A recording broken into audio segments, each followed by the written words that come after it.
वैसे वो सबूत तुम्हारे खुद लाने चाहिए थे। कार आगे बढ़ाते ही उन्होंने सवाल किया। बस सर, एक छोटे से काम के लिए वहीं रह गया था, इसलिए किसी और के हाथ भिजवाने पड़ी। वो मुस्कुराए। तुम्हारा छोटा सा काम किसी के सर में गोली उतारना ही हो सकता है। कुछ ऐसा ही समझे सर। मेरे लबों पर फीकी मुस्कुराहट नमूदार हुई। तुम्हारी कहानी तो तफसील से सुनूंगा, फिलहाल ये सुन लो कि तुम पर लगे इल्जामात तो साफ हो गए हैं, लेकिन मुझे बेहोश करके तुमने भागने की जो गलती की है, इसका मुकदमा अभी तक बाकी है। ये कहते हुए वो खिलखिलाकर हंस पड़े।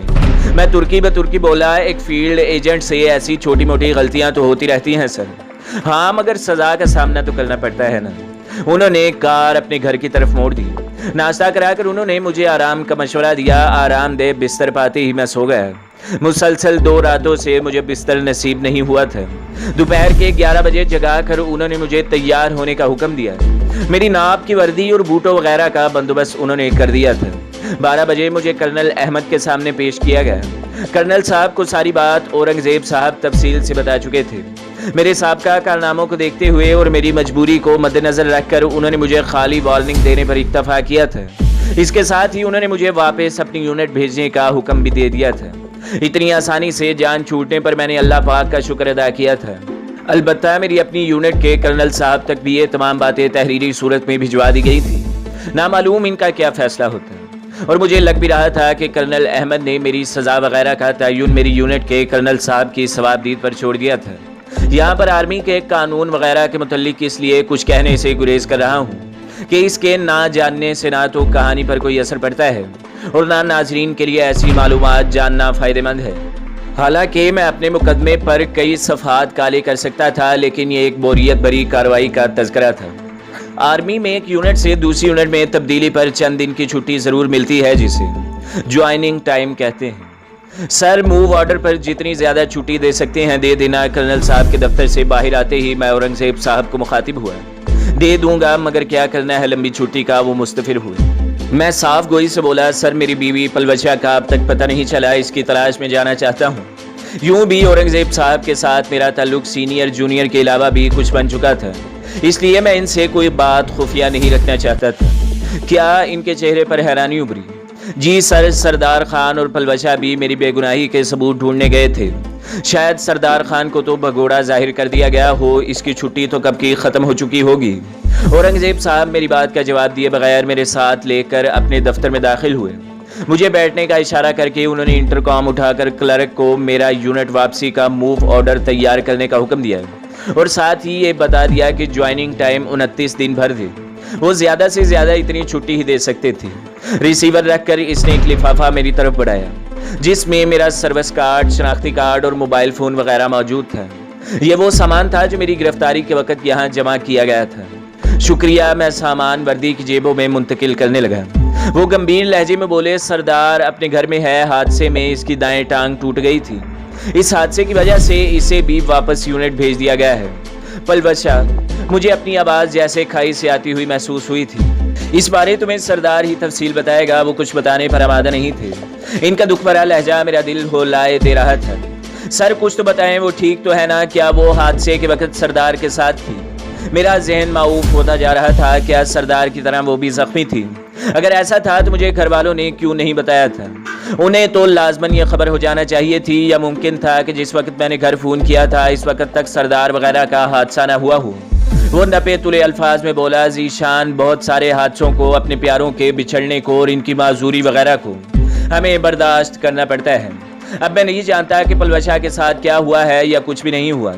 ये सरदार को मालूम है, वही तुम्हें तफसील से बता सकता है। सच कहूँ तो मैं बस एक बार ही सरसरी अंदाज में सरदार से मिल पाया हूँ, और तुम्हारी बीवी चूँकि कोई सरकारी आदमी नहीं है, इसलिए ना मैंने सरदार से इसके मुतालिक कुछ पूछा और ना इसने कुछ बताने की जहमत की। सर, झूठ बोलकर मुझे बहलाने की कोशिश न करें। मेरे लहजे बदतमीजी का अंसर नुमाया था। मूव ऑर्डर बनने तक अपनी वर्दी वगैरह उतार लो। इसने जेब से कार की चाबी निकाल कर मेरी तरफ फेंक दी। मैं ज़च होकर बोला, आखिर आप मुझे बता क्यों नहीं देते कि असल बात क्या है? अगर मालूम होता तो ज़रूर बताता है। इसने कुर्सी घुमाकर अपना रुख दीवार की जानिब मोड़ लिया। एक लम्हा सोचने के बाद मैं इनके दफ्तर से निकल आया। इनके घर पहुंचकर मैंने जल्दी जल्दी वर्दी उतार कर कपड़े पहने और फिर अपना सामान समेट कर वहां से निकल आया। वापसी पर मेरा मूव ऑर्डर तैयार हो चुका था। मूव ऑर्डर मुझे पकड़ाते हुए औरंगजेब साहब कहने लगे, कार की चाबी अपने पास रखो, बाद में वापस कर देना, मैं फिलहाल सरकारी गाड़ी पर गुजारा कर लूंगा। शुक्रिया वगैरह अदा करने का तकल्लुफ किए बगैर मैं इनसे मुसाफा करके कार के जानिब बढ़ गया। मेरे ड्राइविंग सीट पर बैठते ही वो झुककर नसीहत करता हुआ बोला, एहतियात से जाना, तेज रफ्तारी से माजी में हुआ काम तो तब्दील नहीं हो सकेगा, अलबत्ता तुम खुद माजी बन जाओगे। जी सर कहते हुए मैं कार मोड़ ली। मोबाइल फोन की बैटरी बंद पड़े पड़े खत्म हो चुकी थी। सबसे पहले मैंने एटीएम से ज़रूरत के मुताबिक रकम निकाली और फिर एक नया मोबाइल फ़ोन ख़रीद कर अपना सिम कार्ड इसमें मुंतकिल कर दिया। एक इजी लोड की दुकान से सिम कार्ड रिचार्ज करके मैं फ़ौरन सरदार को कॉल कर रहा था। स्पीकर से आपका मतलूबा नंबर किसी के इस्तेमाल में नहीं की बेहुदा खबर सुनकर मैं अब्बू जान का नंबर मिलाने लगा।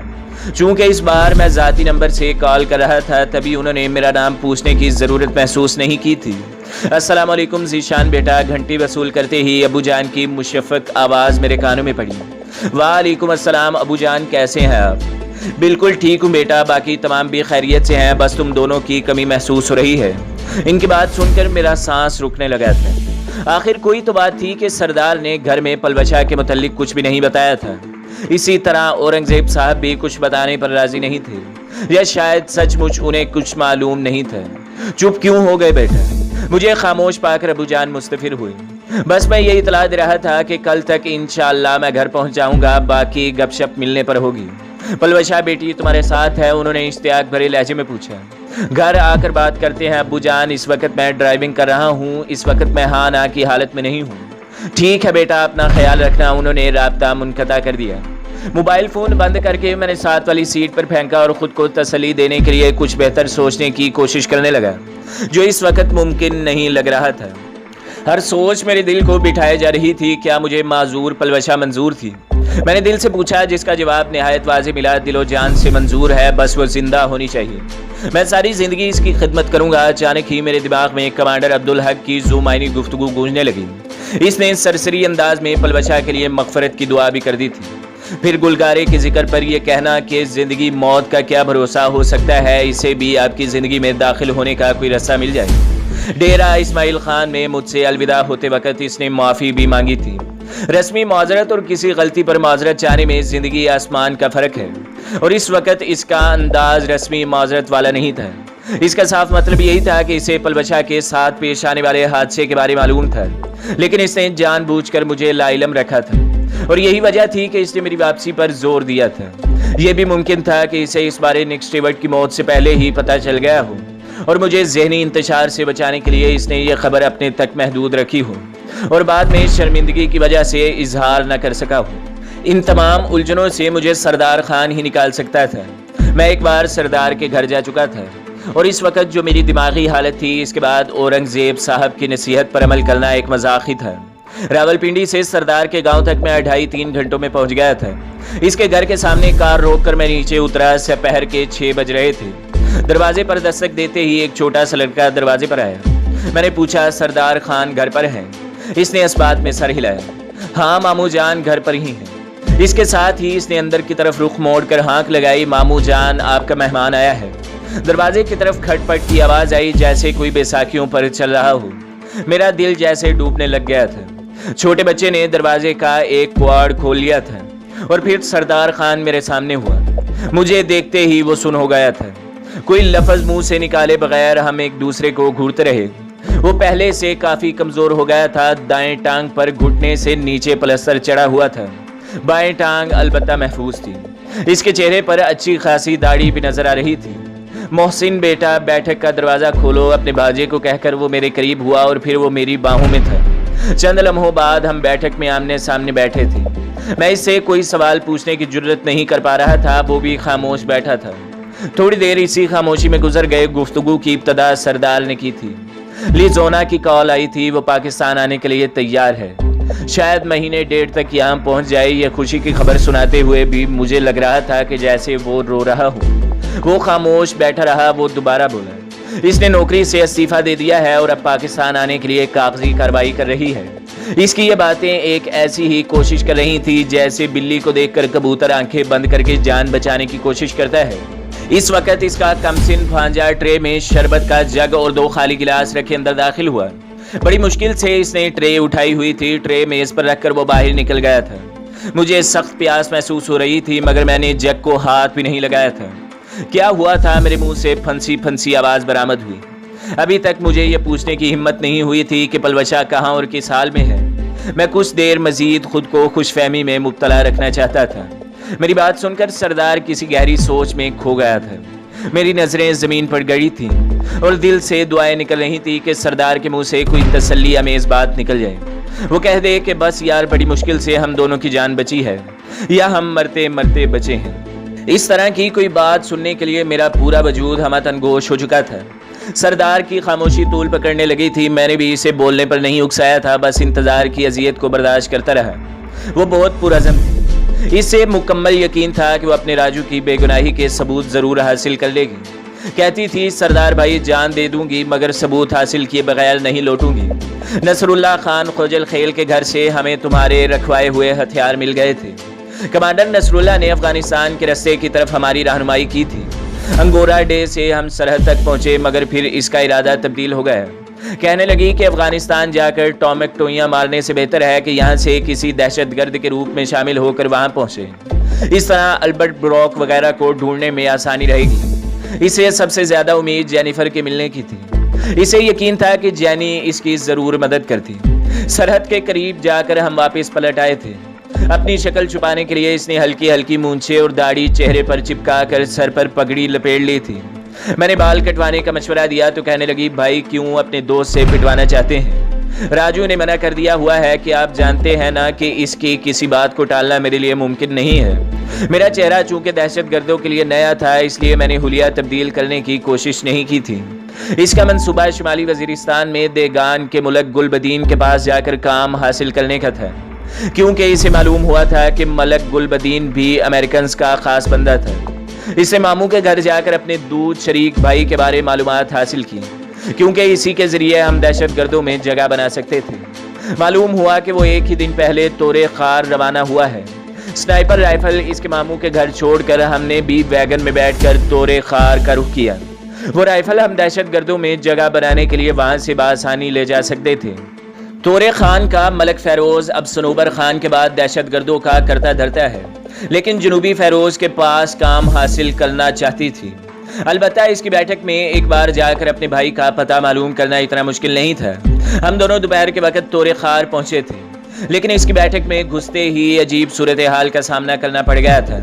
इसे एक अनोखा इत्तेफाक ही कहा जा सकता है कि तोरे खार के सरदार फेरोज खान के हमारा राजपाल बैठा कह लगा रहा था। वही हिंदू राजपाल जिसने अपने साथ अमेरिका में स्नाइपर कोर्स किया था। जब तक मैं अपना चेहरा छुपाने की कोशिश करता, इसने मुझे पहचान लिया था। पहचानते साथ ही इसने फेरोज खान से पूछा कि पाकिस्तान आर्मी का जवान इसकी बैठक में क्या करने आया है। इसके बाद सुनते ही फेरोज खान चौंक कर मेरी तरफ मुतवज्जा हुआ, और तब तक मैं एक नतीजे पर पहुंच गया था। वहाँ गिरफ्तारी देने का मतलब खुद को ज़िबा कराना होता है। पलवशा को भी सूरत हाल की संगीनी का एहसास हो गया था। मैंने फौरन कंधे से लटकी क्लाशन को उतार कर सेफ्टी लीवर ब्रेस्ट पर लगाते हुए ट्रिगर दबा दिया। मेरा निशाना राजपाल ही था। मरने से पहले कम से कम एक दुश्मन से तो जान छूट जाती। राजपाल छाती में गोली खाकर तड़पने लग गया था। फेरोज खान के आदमी एक लम्हे के लिए हक्का बक्का रह गए थे। इस वक्त पलवशा ने मुझे बाहर की तरफ खींचा और हम भागकर बैठक से बाहर निकल आए। पैदल भागकर जान बचाना नामुमकिन था और खुशकिस्मती से वहाँ 3-4 गाड़ियाँ खड़ी थी। पलवशा ने फौरन एक डबल कैबिन का शीशा तोड़ा और अंदर घुसकर इग्निशन के तार तोड़कर गाड़ी को स्टार्ट करने की कोशिश करने लगी। इस दौरान मैंने बैठक के दरवाजे से बरामद होने वाले 2-3 दहशतगर्दों को अपना शिकार बना लिया था। बाकी दरवाजे की आड़ ही से फायरिंग का जवाब देने लगे। पलवशा ने डबल कैबिन स्टार्ट करते ही मेरे लिए अगली नशिस्त का दरवाजा खोला और मेरे बैठते ही गाड़ी भगा दी। इस डबल कैबिन के साथ खड़ी हुई 2 गाड़ियों के टायर फाड़कर मैंने वक्ती तौर पर नाकारा कर दिया था, मगर इनके पास बैठक में और गाड़ियां मौजूद थीं। दुश्मन की 3 गाड़ियां हमारे ताकुब में थीं। पलवशा बड़ी महारत से गाड़ी भगाए जा रही थी। मेरे पूछने पर इसने बताया कि हम किसी काबिल खान महसूद के पास वशलाम जा रहे हैं। तीनों गाड़ियां पूरी कोशिश के बावजूद हमारे करीब नहीं पहुंच पाई थी। वो बिला शक्को शुबा एक बेहतरीन ड्राइवर थी, लेकिन फिर हमारी बदकिस्मती का ज़हूर हुआ। इस वक्त हम वशलाम के बिल्कुल करीब पहुंच गए थे और बिल्कुल ठीक जा रहे थे कि अचानक सड़क पर एक छोटा बच्चा अचानक ही हमारी गाड़ी के सामने आया। पलवशा ने स्टीयरिंग को बाएं जानिब काटा, गाड़ी कच्ची सड़क के किनारे एक बड़े पत्थर से टकराई और लुढ़कियां खाते हुए नशेब में गिरने लगी। मेरे दिमाग में जो आखिरी एहसास जिंदा है वो यही है कि मैंने दरवाज़ा खोलकर बाहर छलांग लगाई थी। इसके बाद मेरी आंख अस्पताल में खुली थी। मेरे सर पर गहरी चोट लगी थी और मुझे करीबन महीने बाद होश आया था। मैं पेशावर के एक अच्छे अस्पताल में दाखिल था। मुझे वहाँ लेकर आने वाला काबिल खान महसूद था। वो पलवशा का मुंह बोला भाई था। इसी की जुबानी मुझे बाकी के वाक़यात मालूम हुए। हादसा होते ही वहाँ लोग इकट्ठे हो गए थे। दुश्मन शायद हमारी मौत की तसल्ली करके ही वहाँ से हटते, मगर मेरी खुदकिस्मती कह लो कि वशलाम के लोगों ने पलवशा को फ़ौरन ही पहचान लिया था। वो हादसे के बाद भी होश में थी। वो सबसे पहले हमें रवाना ले गए, मगर वहाँ कोई ख़ास अस्पताल तो मौजूद नहीं है, इसलिए एम्बुलेंस करवा कर बन्नू और फिर वहाँ से साफ जवाब मिलने पर पेशावर ले आए थे। वो हादसे के हफ्ते बाद तक जिंदा रही और फिर सरदार ने आंखों में आई नमी साफ की और गलोगीर लहजे में बोला। इसने काबिल खान को बता दिया था कि वो अपनी बहन सपो गमाए के पहलू में दफन होना चाहती है। होश में आते ही मुझे काबिल खान ने सारी बात तफसील से बता दी। इसने शनाख्ती कार्ड के जरिए मेरे घर वालों को पता मालूम करने की कोशिश की थी, मगर मेरी जेब में तो नकली शनाख्ती कार्ड था, इसलिए इसे कामयाबी नहीं हुई थी। पलवशा भी हादसे के बाद थोड़ी देर तो होश में थी, लेकिन इसके बाद वो मुसलसल बेहोश रही थी। बस हमें छोड़ने के फैसले पर अमल करते वक्त इसे चंद लम्हों के लिए होश आया और काबिल खान के सामने अपने दफन की वसीयत करके वो चली गई। कभी ना आने के लिए मैंने होश में आते ही औरंगजेब साहब से बात की। वो मेरे वापस ना आने की वजह से परेशान थे। इसके हुक्म पर मुझे फ़ौरन ही CMH पेशावर में मुंतकिल कर दिया गया था। मेरी टांग वगैरह पर तो सिविल अस्पताल वालों ने प्लास्टर चढ़ा दिया था। CMH वालों ने मुझे चंद दिन रखकर सिक लीव यानी फौज में किसी बड़ी बीमारी या हादसे वगैरह का शिकार होने वाले शख्स को मिलने वाली छुट्टी पर घर भेज दिया, और तब से मैं यही हूँ। सरदार की बात ख़त्म हो चुकी थी। मैं कहीं दूर खिला में देख रहा था। न मेरी आंखों में आंसू थे और न दिमाग किसी सोच पर मुर्तकिज़, जाने में क्या सोच रहा था। राजेश सरदार ने मुझे आवाज़ दी। मैंने गायब दिमागी से इसके चेहरे पर निगाह डाली, मगर मुंह से कुछ न बोला।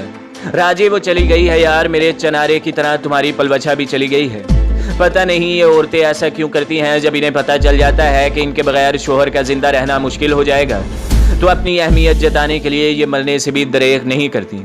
मैं कुछ नहीं बोला था, सरदार बताने लगा। इसने अपनी मौत की खबर माँ और आपके घर वालों तक पहुँचाने से मना किया था। इसने वाज़ेह अंदाज में बताया था कि सबसे पहले इसकी मौत की बात तुम्हें इतला दी जाए और फिर बाकी तमाम को आप खुद ही बता देंगे। जब काबिल खान महसूद ने तुम्हारा पता कराया तो इसे मालूम हुआ कि तुम 2-3 दिन पहले ही अफगानिस्तान चले गए हो। वो तुम्हारे घर जाकर पलवशा की माँ को मिला था। बहाना इसने ये बनाया था कि पलवशा इसके पास थोड़ा सामान छोड़कर आगे अफगानिस्तान चली गई है। तभी पलवशा की माँ ने इसे तुम्हारे अफगानिस्तान जाने के बारे बता दिया था। इसके बाद इसे तो हिम्मत ना हुई तुम्हारे घर वालों को इतला देने की, और ना मुझे हिम्मत हुई, क्योंकि जब मुझे होश आया तो वो कब की दफन हो चुकी थी। मेरे दिमाग में साएं साएं हो रही थी।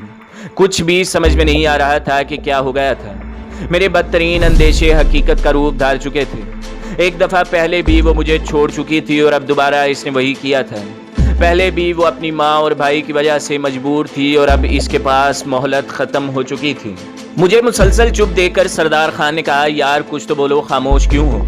लेकिन मेरे पास अल्फाज ख़त्म हो चुके थे। समझ में नहीं आ रहा था कि सरदार को क्या कहूँ, गिला करूँ या तसल्ली दूँ, कोसूँ या नज़रअंदाज कर दूँ। इसका कोई कसूर नहीं था, लेकिन इंसान को दिल के भड़ास निकालने के लिए कोई हदफ तो चाहिए होता है। अपने नुकसान का जिम्मेदार किसी को तो ठहराना होता है। मौत एक अटल हकीकत है, लेकिन दिलो दिमाग तो मौत से बचने के कई बहाने तराशते हैं। अगर यूं न किया होता तो यूं हो जाता, और अगर वहां न गया होता तो ऐसा हो जाता, ये कर लिया होता तो जान बच सकती थी वगैरह। हालांकि ये सब बस पछतावे को बढ़ाने वाली बातें हैं। मैं बेकसूर हूँ राजा, मैं बेबस हो गया था। मैं इसे कभी भी मरने न देता। दुनिया की हर ताकत से टकरा जाता, मगर अफसोस इजराइल से तो मुकाबला नहीं किया जा सकता। मैं चुपचाप उठकर बैठक के दरवाजे की तरफ बढ़ गया। सरदार ने मुझे पुकार कर रोकने की कोशिश की, मगर मैं दरवाजे से बाहर निकलकर कार में बैठ गया। इसके बैठक के दरवाजे तक पहुंचने से पहले मैं कार आगे बढ़ा चुका था, और फिर मुझे मालूम न हुआ कि कैसे मैं बगैर किसी हादसे के घर तक पहुंचा था।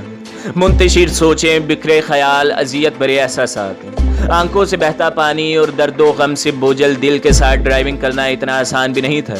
घर का दरवाज़ा बंद था। दस्तक के जवाब में अबू जान ने दरवाज़ा खोला और इनकी शफकत भरी आगोश में सर छुपाते हुए मेरे बंद होंठों से दर्द भरी सिसकियां बरामद हुई। अब्बू जान घबरा गए थे। तो दोस्तों और भाइयों, हमारे चैनल को सब्सक्राइब करें, वीडियो को लाइक करें और बेल के आइकॉन को भी दबा दें ताकि हर जो आने वाली वीडियो है वो आपको सबसे पहले मिलती रहे।